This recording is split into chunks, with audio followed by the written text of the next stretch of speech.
Alors, des chaudrons juste pour toi. Mais c'est pas vrai, il n'y a pas juste des chaudrons. Question 1 et 2, on parle de chaudrons, mais... Ah, ici on a une casserole. Et là, on a d'autres choses.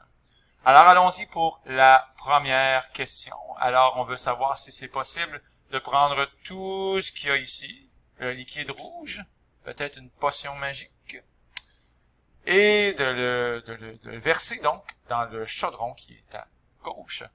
Alors, on a un cylindre de liquide, c'est un peu drôle à dire, mais quand même ici, en rouge, ou la potion magique, c'est un cylindre. Donc, on va calculer le volume du cylindre. Puis, tant qu'à faire aussi, on va calculer le volume du chaudron ici qui est à gauche. Puis, on va voir lequel des deux volumes est le plus grand. Alors, je vous rappelle que le volume d'un cylindre, c'est pi R2H.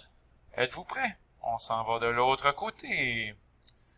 Donc, de l'autre côté, on calcule le volume, en fait, du potage. Regardez comment c'est joli. VP comme volume du potage. Pi R2H. On aime ça, les profs, quand vous écrivez la formule. Le rayon, 10,5 cm à la 2 et la hauteur du liquide, 5 cm. On a donc un volume de potage de 1731,80 cm3. Le volume disponible, ça c'est dans le chaudron qui est à gauche. Encore une fois, le volume disponible, VD, pi R2H. Le petit chaudron à gauche, le rayon il est plus petit, c'est 9. Et la hauteur, on a 7. On réalise qu'on a un volume disponible légèrement plus grand. Donc, la réponse, oui, ça va rentrer. Donc, les 1731,80 cm3 ici vont pouvoir rentrer à l'intérieur des 1781,28 cm3 disponibles. On est content, on est fou comme un balai. Mais quelle sera la hauteur atteinte?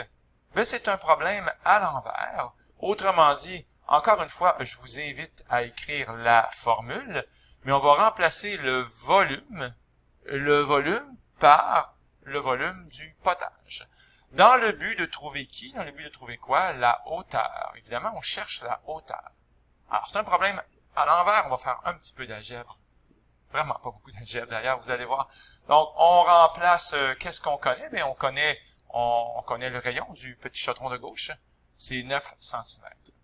Et on réalise qu'avec un peu d'algèbre, finalement, on pourrait diviser ici par 254,47. Je l'ai pas écrit, je voulais que mon corrigé soit joli, agréable à la vue. On trouve une hauteur de 6,81 cm. Bien. Et, qu'est-ce qui va rester? 0,19 cm de hauteur. Voilà. À la question suivante, on veut savoir, lorsque la cuillère va être échappée, il y a combien de liquide dans la casserole pour que la cuillère soit complètement engloutie, complètement immergée. Donc, 20 cm de diamètre et 22 cm la cuillère. J'espère qu'on réalise que si on a notre chaudron ici quelque part, et que la cuillère de 22 cm est complètement engloutie, elle est en diagonale dans le chaudron, elle s'étale en prenant le plus de place disponible. On connaît aussi le diamètre qui est 20 cm. On a ici un joli triangle rectangle, tout simplement. Et on va pouvoir trouver la hauteur du liquide. Et une fois qu'on aura trouvé la hauteur, on va pouvoir trouver donc le volume de liquide. Alors, c'est ça qui nous attend dans le corrigé à la deuxième question. H2 plus D2 égale C2. Remarquez que les lettres sont choisies avec soin et amour. La hauteur, le diamètre, et C, la longueur de la cuillère. J'aurais pu écrire un L aussi, longueur de la cuillère. Évidemment, c'est la hauteur du liquide qu'on ne connaît pas, et avec un léger Pythagore, on va trouver une hauteur de 9,17 cm. Je vous rappelle qu'on cherche le volume du liquide qui engloutit la cuillère. Et on écrit la formule, toujours pour avoir des points. N'est-ce pas? Alors, volume égale à pi R2H, c'est le volume du cylindre de liquide. Et on trouve des centimètres cubes ou des millilitres, c'est pas mal la même chose. 2879,32, donc centimètres cubes ou millilitres. À la question suivante, on va commencer par trouver le volume du beurre. Évidemment, là, sincèrement, là, un prisme à base rectangulaire, c'est la formule la plus simple. Hein.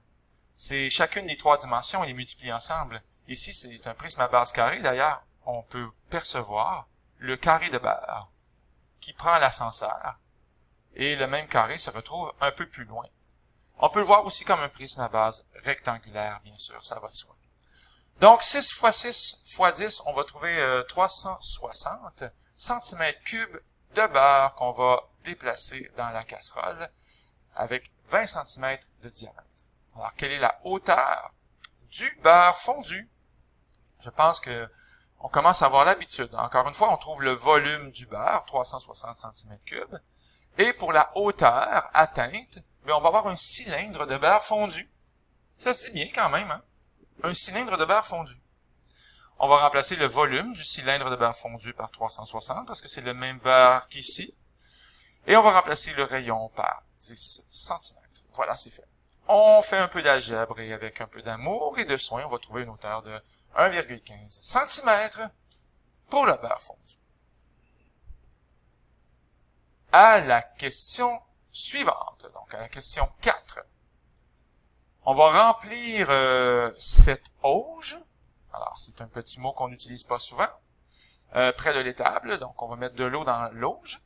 Et on veut savoir quelle sera la mesure de la hauteur de l'eau lorsqu'on aura vidé les deux seaux d'eau à l'intérieur de ce prisme. Donc, je m'explique encore. Donc, on a un seau. On en a même deux, des seaux. Et qu'est-ce qu'on connaît? On connaît la hauteur de 0,65 mètres. Attention au piège. On a des mètres. On a des mètres. Si ça vous ennuie pas trop, je vais l'écrire en centimètres. 65 centimètres pour le premier seau et également pour le deuxième seau.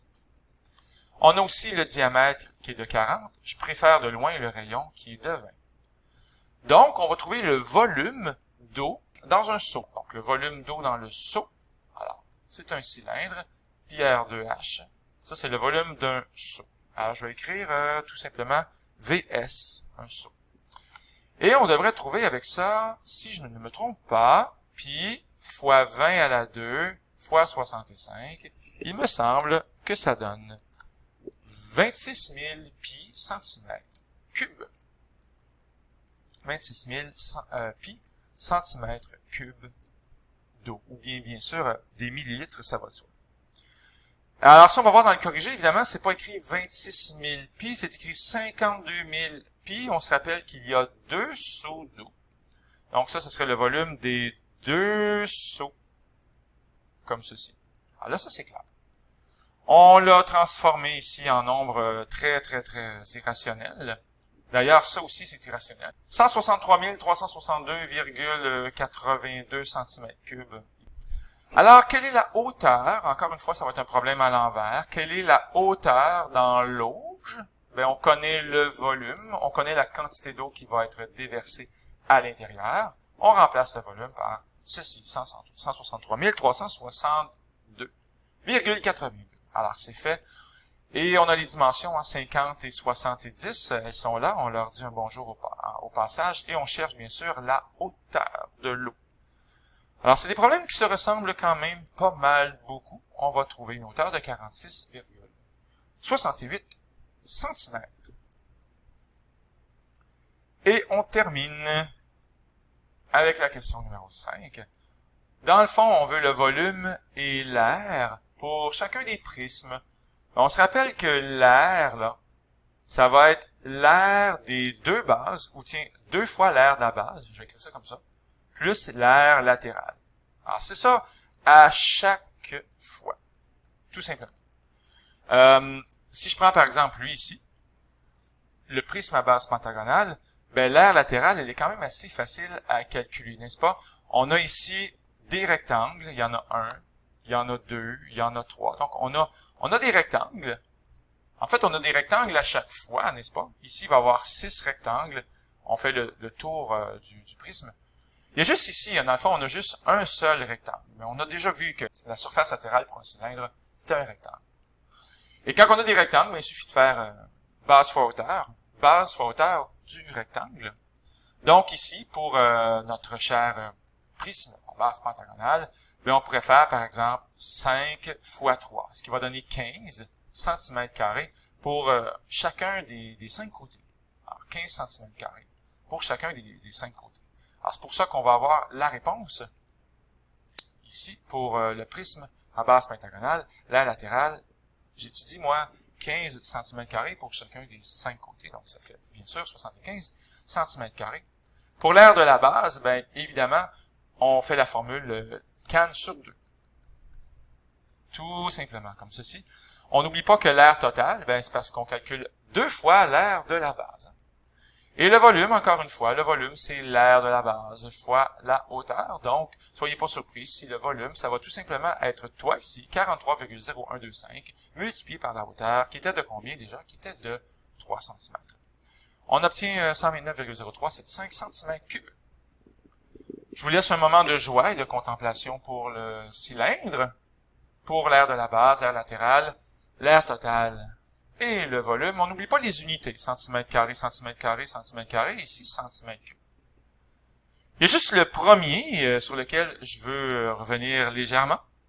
Toi ici, mon cher prisme, à base hexagonale, on n'a pas, bien sûr, la mesure de l'apothème. Alors, je pense qu'on l'a peut-être remarqué. Ici, on n'a pas la mesure de l'apothème. Et pourtant, on en a besoin de la mesure de l'apothème.